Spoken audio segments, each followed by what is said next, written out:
premier foyer européen du coronavirus durant la première vague, l'Italie est désormais frappée de plein fouet par la pandémie.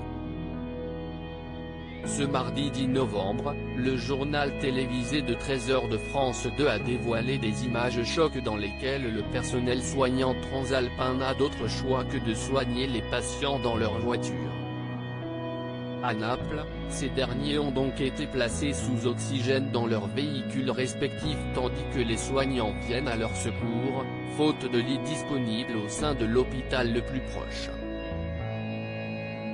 Des bombes d'oxygène ont, ainsi, été mises à disposition pour ceux et celles se plaignant de détresse respiratoire.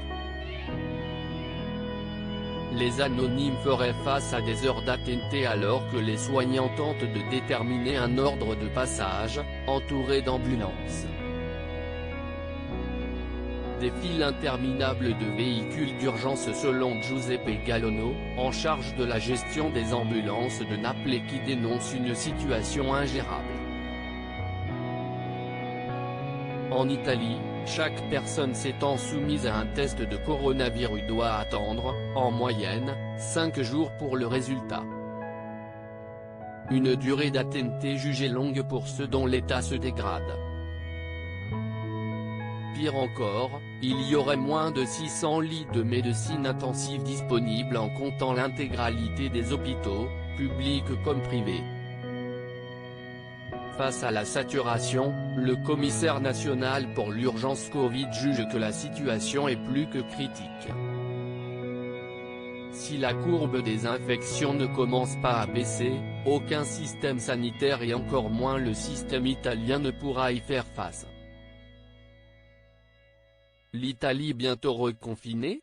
Alors que les Français ont été contraints au confinement dès le jeudi 29 octobre, 7 mois après avoir été reclus chez eux une première fois, en Italie, un couvre-feu a été mis en place de 22h à 5h du matin, dès la fin du mois d'octobre 2020. Mesure d'ailleurs contestée par des centaines de manifestants à Naples comme dans l'ensemble du pays.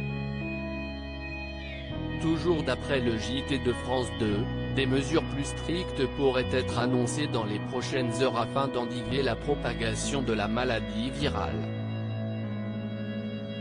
Un confinement, privilégié par l'Hexagone mais aussi le Royaume-Uni, serait préconisé par la Fédération des médecins transalpins.